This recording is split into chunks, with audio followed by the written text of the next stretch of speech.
This is Zoe Howard reporting for Mythology News about fascinating news regarding the Aztec tribe of Mexico. The Aztecs were civilized beings with a culture and religion unique to themselves.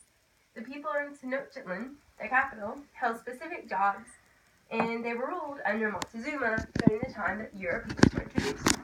Many of the Aztecs died from smallpox and diseases that Europeans brought over.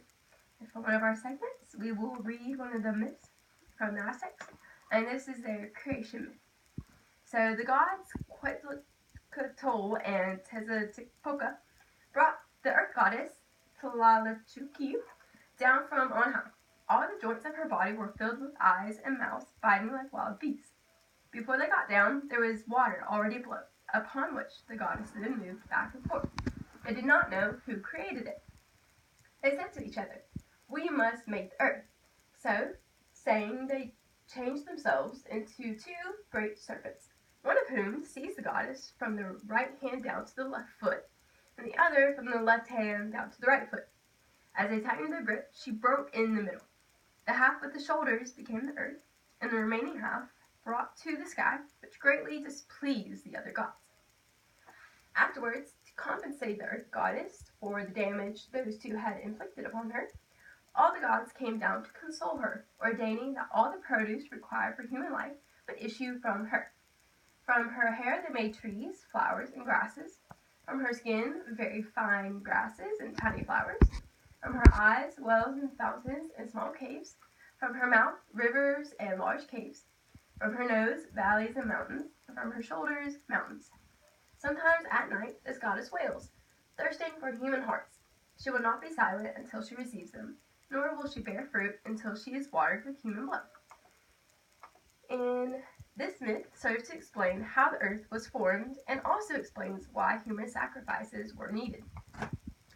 So now we'll talk about two of the major gods that the Aztecs had.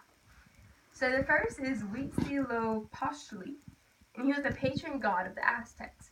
During the Great Migration from their legendary home of Aztlan, Huitzilopochtli told the Aztecs where they should establish their capital city of Tenochtitlan and urged them on their way. His name means hummingbird of the left, and he was the patron of war and sacrifice. His shrine on top of the pyramid of the Templo Mayor of Tenochtitlan was decorated with skulls and painted red to represent blood.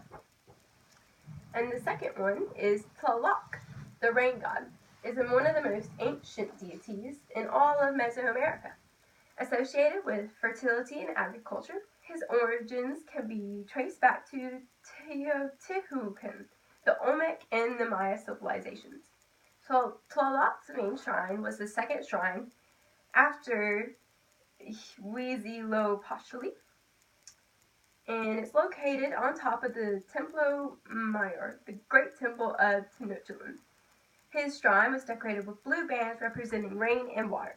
The Aztecs believed that the cries and tears of newborn children were sacred to the god, and therefore they performed many ceremonies for Tlaloc that involved the sacrifice of children. And that is our daily segment about Indians.